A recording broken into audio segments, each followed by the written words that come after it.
What do you think Austin will bring to the team? I think youth, energy, excitement.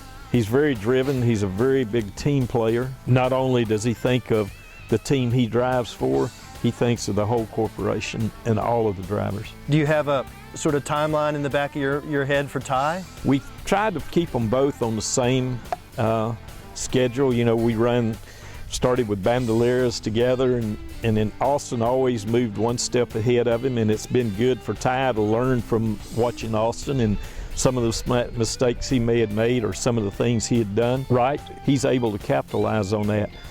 Probably, hopefully in 15, if you had a magic wand and you could wave it and everything would happen, we'd hope to get him in a car by 15. Having your grandsons drive for RCR, is that something you've been contemplating since the day they were born, that sort of dreaming about? Not really. As they were 5, 6, 7 years old, I'd buy them go-karts and they'd go run them for a week, maybe a weekend or two, and then they would go back to playing baseball, football, like kids should do. I told them, I said, whenever you get ready to go racing, get serious about it, give me a call. And I guess Ty and Austin must have talked about it, and when Ty turned 13, he said, Pop, you know I'm 13. I said, yes, sir. Congratulations, now you're a teenager. He said, you told us if we ever want to go racing, just give you a call.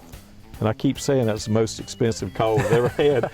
Anytime you can watch your kids, grandkids, or anyone enjoying what they're doing, it's a pleasure to that. How are they different? I mean, do you have to manage each one of them slightly differently? There's definitely a difference in them. Both of them are very competitive and very competitive with each other. A quick story, they raced in Kentucky, I think it was, Legends or Bandoleras or something, and they got into it. I think Ty spun Austin, or one of them spun the other one to win the race. And their mom made them sit on each side of them all the way home from Kentucky. Ty's a little quieter. Austin's a little more outgoing, but Ty's, his grandmother says he's a sneaky type. I think if you mess with him, you'll get it back someday. I know RCR is a family business, a family team. I mean, your name is right there in front, but actually having your grandsons drive for the team, do you think that'll sort of change the feeling, change the culture around the shop? I don't think it will. All the guys in the race shop and everybody at RCR has accepted them as drivers.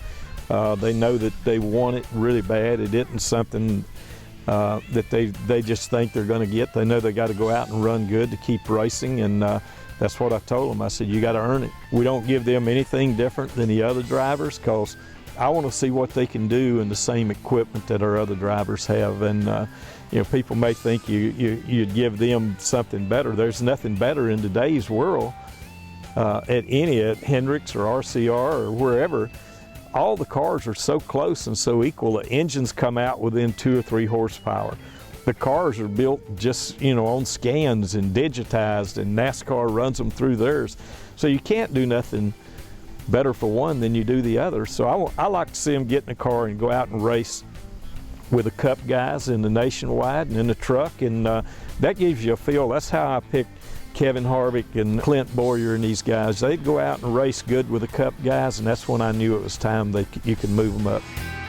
What impresses me so much about them is, and a lot of the drivers today don't understand, some of them today think the sport owes them something.